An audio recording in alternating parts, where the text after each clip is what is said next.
Assalamualaikum guys. So kita masih lagi dalam cerita dalam rangkuman ibadah lah. So sebenarnya dalam rangkuman ibadah ni kan, sebaik-baiknya kan kita pilih lah yang paling optimum, betul tak tuan-tuan puan? Macam Haifaz selalu cakap lah, dalam pemilihan apa yang Allah bagi, sumber-sumber yang Allah bagi pada kita kan. Kalau gunakan mata tu, gunakanlah mata secara optimum kan, dengan banyak membaca, banyak apa melihat benda-benda yang baik kan. Banyak membaca Al-Quran dan sebagainya kan. Telinga pun gunakanlah optimum, tenaga guna optimum, masa guna optimum kan. Sebab semua dapat benda tu secara percuma. So kita convertkan dia ataupun kita tukarkan dia lah kepada perkara-perkara yang optimum kan. Kalau dengan masa tu kita boleh tukarkan kepada silaturahim, boleh tukarkan kepada ibadah, boleh tukarkan kepada duit kan, dengan bekerja, berniaga dan sebagainya kan. Tapi kita suka nak sia-siakan dia kan. Kita suka nak bersonok-sonok je tak. Itu cerita dia. So dalam optimum ni kan, dalam ibadah pun sama tuan-tuan puan kan.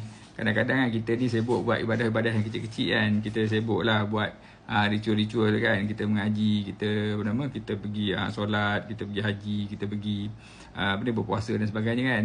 Tapi sedangkan kita ada ada cara nak optimumkan benda tu kan. Kan optimumkan dia lah dengan buat apa, dengan menyampaikan ilmu contohnya kan.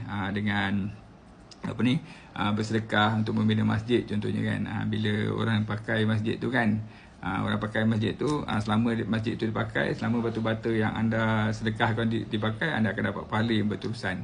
Kan, amal jariah lah kan. Sebab tu itu lebih tinggi level kan. Sama juga kalau kita menyampaikan ilmu, selagi ilmu itu diamalkan oleh orang yang dapat ilmu dari kita tu kan, pahala tu akan berterusan mengalir lah kan. Kemudian kita sampaikan pula ilmu yang dapat tu kan. Contohnya tuan-tuan dan puan dapat ilmu daripada FY ni kan, yang tak tahu apa-apa ni kan, kerdil ni kan. So tuan-tuan puan share ke sampai kan, maknanya akan dapat ilmu yang berterusan lah. So idea dia macam mana kita nak maksimumkan, optimumkan kita punya masa yang ada dalam rangkuman ibadah ni tadi kan. So ibadah kita ialah untuk tolong ramai orang. Lagi ramai kita tolong, dia akan jadi network yang panjang kan. Kalau ilmu tu dia bersambung kan. Itu yang bagusnya kan. Kalau kita sedekah tu, sedekah kat tempat-tempat yang boleh dapat peluang yang besar lah. Kita sedekahkan kipas, sedekahkan aircon kan. Atau kita betulkan pipe air kan, ataupun paling rendah pun kita alih kayu ke alih halangan di jalan raya kan. Sebab setiap kali bila orang lalu tak ada kayu tu tadi, kita akan dapat pahala.